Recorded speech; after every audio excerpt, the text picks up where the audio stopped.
Assalamualaikum warahmatullahi wabarakatuh. Alhamdulillahi rabbil alamin. Wassalatu wassalamu ala asyrafil anbiya'i wal mursalin wa ala alihi wa ashabihi ajma'in. Amma ba'du, faqala an-nabiy sallallahu alaihi wasallam fil hadis: Ya ayuhan nas, anta tuhibbuna salasata asya, tuhibbuna an-nafs wan nafsu lihawaha, wa tuhibbuna ruha war ruhu lillahi ta'ala, wa tuhibbuna al-mala wal malu liwarasati. Wa qala Ibnu Athaillah fil Kitabil Hikam: wajihaduka fima dumina laka wa tarkuma tuliba anka min alamati in'imasil qalbi. Allahumma shrah li sadri wa yassir li amri wahlul 'uqdatam min lisani yafqahu qawli. Segenap puji tentunya hanya bagi Allah semata. Rahmat dan sejahtera marilah sama-sama kita doakan kepada baginda Rasul Muhammad sallallahu alaihi wasallam, kepada keluarganya, kepada para sahabatnya, kepada para tabi' dan tabi'in dan para alim ulama. Yang kami hormati kepada guru-guru kami yang telah berhadir pada pagi yang berbahagia ini, dan yang kami muliakan kepada seluruh para hadirin dan hadirah sidang jamaah subuh yang dirahmati oleh Allah. Mudah-mudahan pada pagi yang berbahagia ini Allah memberikan kesehatan, baik kesehatan jasmani dan kesejahteraan rohani, sehingga Allah memberikan kesempatan umur yang panjang kelak kita bisa berjumpa pada pagi subuh yang selagi akan datang. Para hadirin kaum muslimin sidang jamaah subuh yang dirahmati oleh Allah. Rasulullah sallallahu alaihi wasallam bersabda dalam satu hadis yang diriwayatkan oleh Bukhari dan Muslim: Ya ayuhan nas, kata Rasul, anta tuhibbuna salasata asya. Wahai para manusia, antum tuhibbuna salasata asya. Kalian semua, kita semua cinta kepada tiga perkara. Yang pertama, kata Rasul, tuhibbunan nafsa. Kita cinta terhadap jiwa. Padahal wan nafsu lihawaha, jiwa adalah milik hawa nafsu. Wa tuhibbuna ruh, engkau kita cinta terhadap ruh. War ruhu lillahi ta'ala, padahal ruh itu adalah milik atau kembali kepada Allah subhanahu wa ta'ala. Wa tuhibbunal mal, kita semua cinta kepada harta.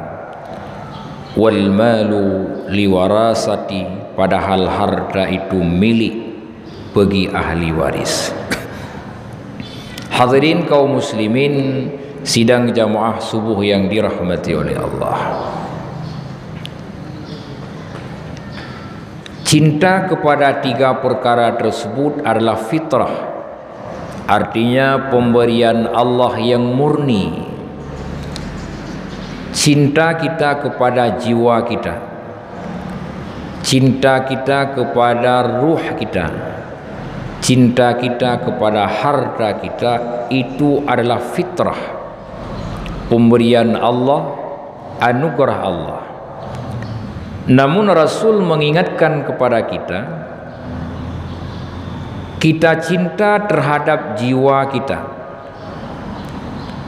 Namun Rasul menegaskan, wan nafsu lihawaha, nafsu itu milik hawa nafsu kamu, di mana hawa nafsu kamu mengarahkan, menyuruh kepada tempat yang disukai oleh hawa nafsu.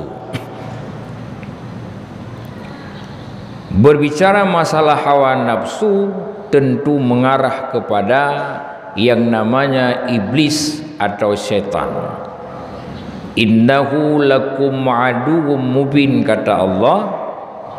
Iblis, syaitan itu jelas musuh yang nyata bagimu.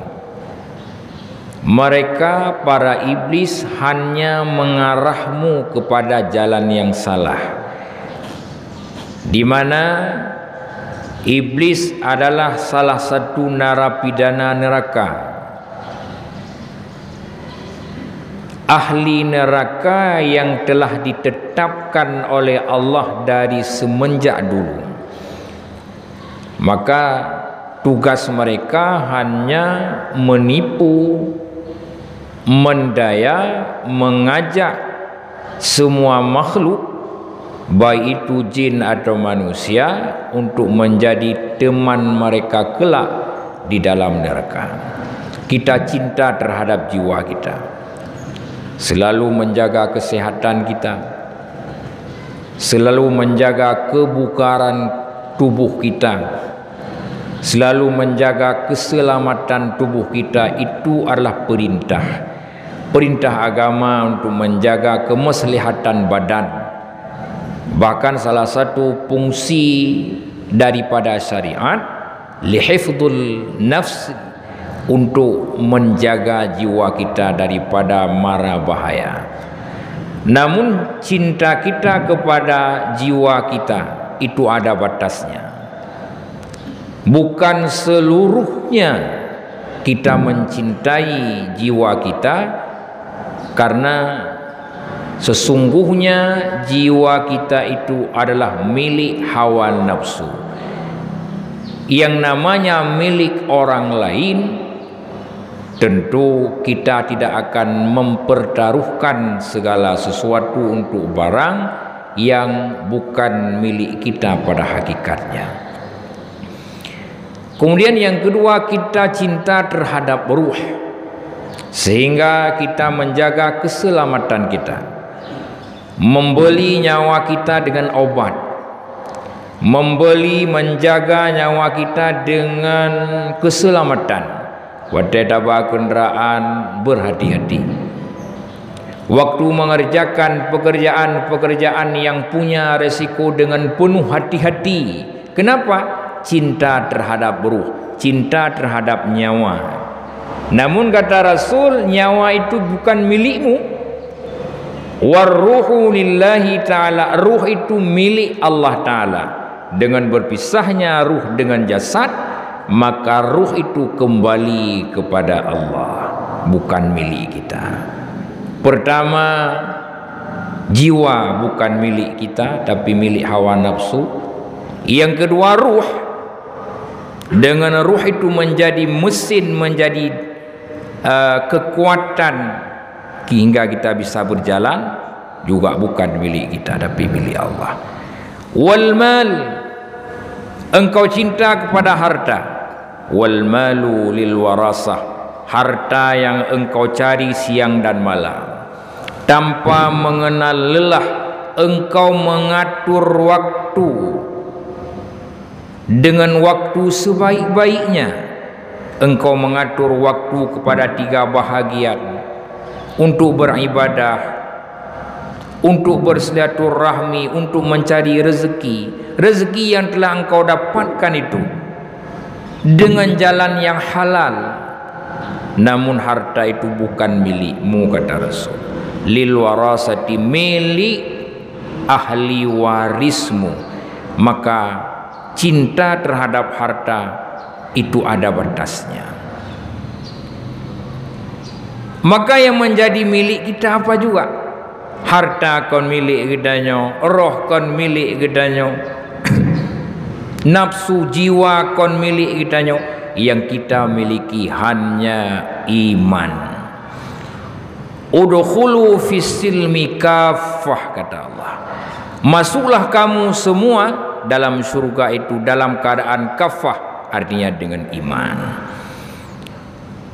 Kita hidup di dua alam yang berbeda, yaitu alam dunia dan alam akhirat. Sesungguhnya kita tidak memiliki apa-apa. Di dua alam yang berbeda itu kita tidak memiliki apa-apa. Yang kita miliki cuman iman. Maka Rasul bersabda dalam satu hadis, kullu maulidin yuladu alal fitrah. Tiap-tiap yang dilahirkan di atas bumi ini, semua mereka dilahirkan dalam keadaan fitrah. Apa itu fitrah? Iman. Kalau memang demikian, yang kita miliki hanya iman, di dunia kita hidup dengan iman, kembali ke akhirat dengan iman, masuk surga dalam iman. Yang harus kita cintai dengan cinta yang sebenarnya, yaitu iman. Bagaimana upaya kita dari hari ke hari, dari menit ke menit, dari jam ke jam untuk memperkuatkan iman? Karena hanya iman yang kita miliki sesungguhnya. Maka yang membuat iman itu lemah apa? Yaitu kerasnya hati kita. Dengan kerasnya hati kita, maka iman itu akan membuat lemah. Keras artinya buta hati. Buta hati daripada mengikut yang benar. Buta hati daripada mengingat yang benar. Buta hati daripada memprogram yang benar. Oleh sebab demikian, Ibnu Athaillah beliau mengatakan dalam kitab Hikam,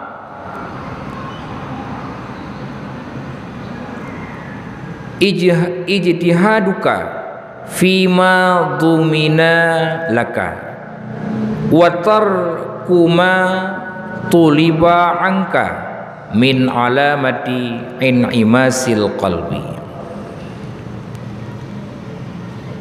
Bersungguh-sungguh engkau terhadap barang yang telah ditanggung oleh Allah bagi engkau,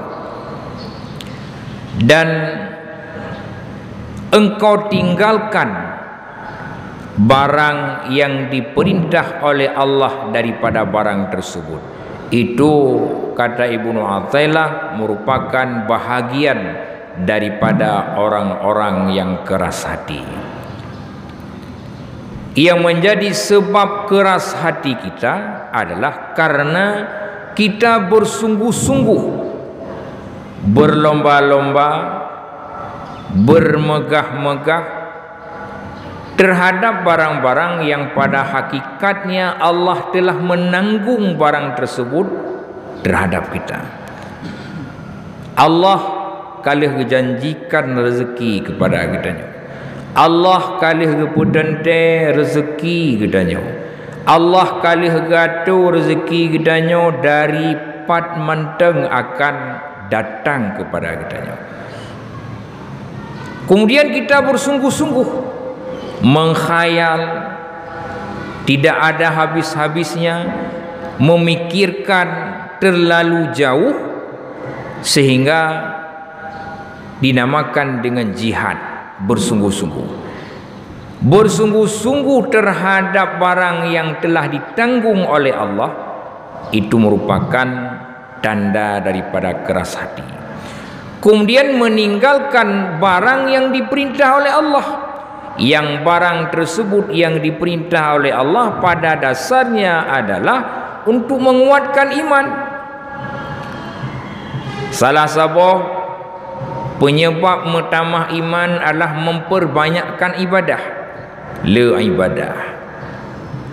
Membaca Al-Quran, memperbanyakkan salat sunat tertentu, memperbanyak sedekah, mendekatkan diri dengan orang-orang yang alim, mendekatkan diri dengan ahli ilmu, itu merupakan penyebab yang bisa menguatkan iman. Apabila hal tersebut sudah terlupakan, maka tandanya kita adalah orang yang telah mati hatinya atau keras hatinya. Apabila kita tengok kena penyakit ke hati, apa yang terjadi? Yang terjadi adalah pembiaran maksiat, pembiaran meninggalkan hal-hal yang hal tersebut harus ditingkatkan. Karena min alamatil mautil qalbi, sebahagian daripada tanda-tanda keras hati, adamul hazni ala ma fataka minal muwafiq. Kita tidak menghiraukan apapun yang telah kita tinggalkan. Itu tandanya kita orang keras hati. Yang kali kita tinggalkan kewajiban, hana terus rasa penyesalan. Melakukan kesalahan, hana terus rasa penyesalan. Wa tarkun nizami ala ma fataka minal muwafiq. Tidak ada penyesalan, tidak ada kemudahan. Hantam pernah haru ia mata gedanyo wate menjelang malam dia sembahyang tahajud. Hantam pernah teringat wate terus masa hening terhadap dosa-dosa yang kali tak lakukan. Maka menumbuhkan rasa cinta kepada sesama gedanyo yang muslim. Mungkin gedanyo diingat ke saudara gedanyo yang di Palestina wate pegah bak koran menteng, wate disiarkan bak televisi menteng, wate digambarkan oleh urang-urang yang na di samping nyokiban sakit saudara gedanyo yang na di Palestina. Itu hanya teringat batasan detik dan menit saja. Untuk menumbuhkan rasa cinta kepada saudara gedanyo, prihatin kepada saudara gedanyo yang tertindas, itu jalan masuknya adalah dengan hati yang lunak. Maka salah satu pintu dekat kepada Allah, cinta kepada sesama muslim, bisa merasakan kesakitan yang dirasakan oleh orang lain. Itu salah satunya adalah dengan tidak ada keras hati. Apabila hati neo kakreh, maka ibarat orang petamong ialah meraga, na ke petamong tapi hanaidau. Artinya disampaikan lewat telinga kanan, dia akan tumbus keluar lewat telinga kiri. Hadirin dan hadirah sidang jamaah subuh yang dirahmati oleh Allah, maka perlu kita ingat bahwa yang kita miliki hanya iman saja. Apabila orang bertanya, apa sebenarnya yang kamu miliki? Sebenarnya yang kita miliki di dunia dan di akhirat kelak hanya iman saja. Oleh sebab demikian, iman merupakan nikmat yang besar yang diberikan oleh Allah. Kalau iman yang kita miliki saja, kemudian iman tidak bisa dipusakai untuk orang lain, iman tidak bisa dipinjam untuk orang lain, utuh iman itu yang kita miliki, maka yang kita perlukan apa? Iman itu kita kokohkan, iman itu kita pupuk, iman itu kita rawat dan kita jaga. Jangan iman itu diperjualbelikan dengan harga yang murah. Jangan iman itu dibiarkan begitu saja sehingga iman tersebut ternoda. Maka iman selaku anugerah dan nikmat yang telah diberikan oleh Allah, perlu dah pupuk sabi. Ngempur dah pupuk. Dah pupuk dengan memperkuatkan ibadah, mendekatkan diri dengan masjid. Iman tak pupuk dengan ilmu pengetahuan, dengan siraman rohani. Baik itu siraman rohani lewat ilmu tasawuf, baik itu siraman rohani lewat ilmu tauhid, baik itu siraman rohani lewat ilmu fikih atau ilmu-ilmu hikmah yang lain. Mungkin dalam perhatian katanya, untuk apa diperdalam ilmu tasawuf? Dalam perhatian kita tengok, dalam amatan kita tengok, kepa tak dalam ilmu tauhid. Dalam amatan kita tengok, kepa tak kembangkan dan terdalami ilmu fikih dan ilmu hikmah. Tujuannya adalah untuk menyelamatkan iman. Cid iman saga yang nak miliki, harta hana tak miliki, jiwa hana tak miliki, roh kon milik kita tengok. Yang tak miliki kita tengok hanya iman. Dalam iman ke, ngan iman ke kita yang tertemung dalam surga.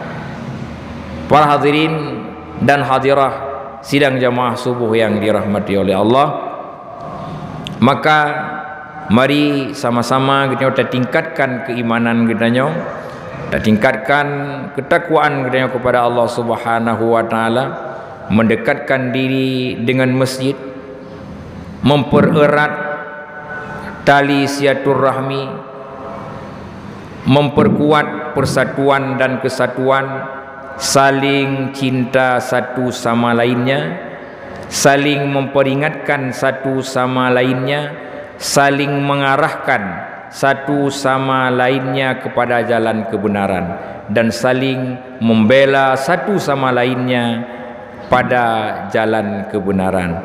Mudah-mudahan Allah memberikan kemudahan, Allah memberikan kemenangan kepada kita, baik itu kemenangan di dunia atau itu kemenangan di akhirat kelak. Hanya ini yang dapat kami sampaikan pada subuh yang berbahagia ini. Mudah-mudahan nasihat singkat pada subuh yang berbahagia ini hendaknya menjadi bahan masukan, renungan sekaligus peringatan bagi pribadi kami dan umumnya kepada seluruh para hadirin dan hadirah sidang jamaah subuh yang dirahmati oleh Allah. Wabillahi taufiq wal hidayah. Wassalamualaikum warahmatullahi wabarakatuh.